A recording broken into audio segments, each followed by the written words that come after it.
Hi hello నమస్తే welcome to BVR TV official మిత్రులారా. నేను మీ బీవీఆర్ రావుని. ఏ ప్రభుత్వమైనా ఉచిత పథకాలు అవి ఇవి గందరగోళం చేయకుండా ఉంటే మంచిది భయ్య. ప్రజలందరికీ ఉచితంగా అందాల్సింది వైద్యం, చదువు. ఈ రెండు ఉచితంగా ఇచ్చి మిగతాయి మీరన్నీ ఉచితంగా ఇవ్వాల్సిన అవసరం ఏం లేదు. ప్రతి ఒక్కదానికి ఇంత ఫీజు వసూలు చేయొచ్చు. సో అలాగే ప్రస్తుతం ఇక్కడ తెలంగాణ రాష్ట్రంలో వైద్యం అటకెక్కిపోయింది. ప్రభుత్వ ఆసుపత్రులు ఎందుకు పనికి రాకుండా పోతున్నాయి? ప్రభుత్వ ఆసుపత్రిలో సౌకర్యాలు లేవు. డాక్టర్లకి లక్షల్లో జీతాలు ఇస్తున్నారు. ఎవడు కరెక్ట్గా పని చేయట్లేదు.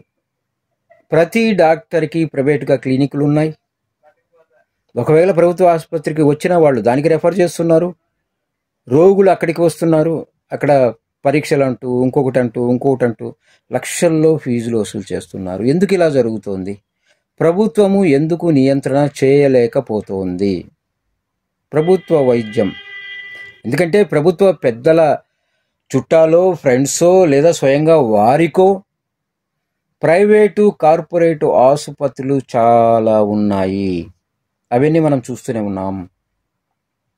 సో వారి లబ్ధి కోసం, వారి సంపాదన కోసం, వారి స్వప్రయోజనాల కోసం ప్రభుత్వ ఆసుపత్రులని నాశనం చేస్తున్నారు. అలాగే ప్రభుత్వ విద్య కూడా.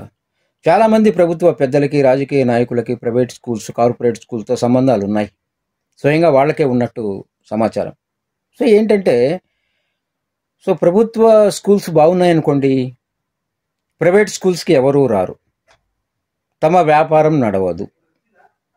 సో అందుకోసమని ఈ ప్రభుత్వ వైద్యాన్ని, విద్యను నాశనం చేసి కూర్చున్నారు వీళ్ళందరూ. సో కాల్డ్ రాజకీయ నాయకులు, ప్రభుత్వ పెద్దలు. ఎందుకు ప్రజల జీవితాలతో ఇలా ఆడుకుంటున్నారు? మిమ్మల్ని గెలిపించింది మేమే కదా ఓట్లేసి. ఓట్లేసిన పాపానికి మాకు దొరికింది ఇదా? ఎంత మాఫియా అండి! ఇటు వైద్య రంగంలోనూ అటు విద్యారంగంలోనూ మాఫియాలు రాజ్యమేలుతున్నాయి.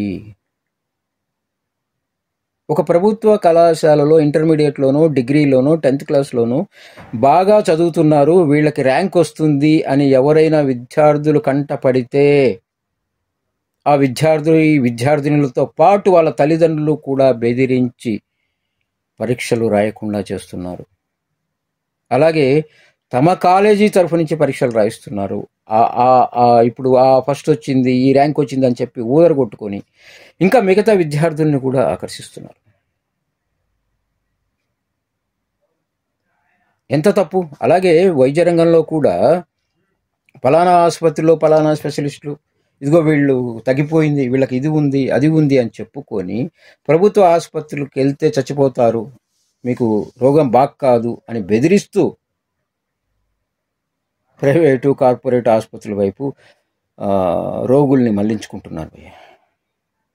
ఎందుకంటే ప్రభుత్వమే ఈ రంగాల్లో ఇన్వాల్వ్ అయి ఉంది కాబట్టి ఇటు ప్రైవేటు కార్పొరేట్ ఆసుపత్రులు కానీ, ప్రైవేటు కార్పొరేట్ విద్యా సంస్థలని కానీ నియంత్రించలేకపోతోంది.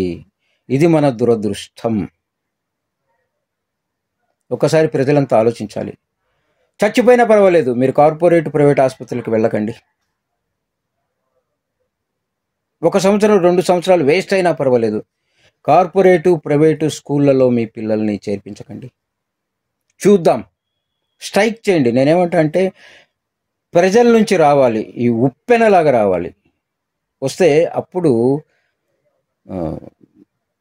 దాన్ని ఏమంటాం, కీలెరిగి వాత పెట్టినట్టుగా అవుతుంది. సో దయచేసి ప్రజలారా ఒక్కసారి ఆలోచించండి ప్లీజ్. ఇది మీకోసము, మీ పిల్లల భవిష్యత్తు కోసం, రాబోయే తరాల భవిష్యత్తు కోసం. ప్లీజ్ ఒక్కసారి ఆలోచించండి. సో మిత్రులారా, ఈ వీడియో మీకు నచ్చినట్లయితే లైక్ చేయండి, షేర్ చేయండి. అలాగే అమూల్యమైన మీ అభిప్రాయాలని కామెంట్ రూపంలో తెలియజేయండి. బీవీఆర్ టీవీ అఫీషియల్ అనే నా యూట్యూబ్ ఛానల్ని సబ్స్క్రైబ్ చేసి ఆ పక్కనే ఉన్న బెల్ సింబల్ని నొక్కండి మిత్రులారా. మీకు మరిన్ని మంచి వీడియోలు అందిస్తాను. Thank you so much. This is BVR Rao.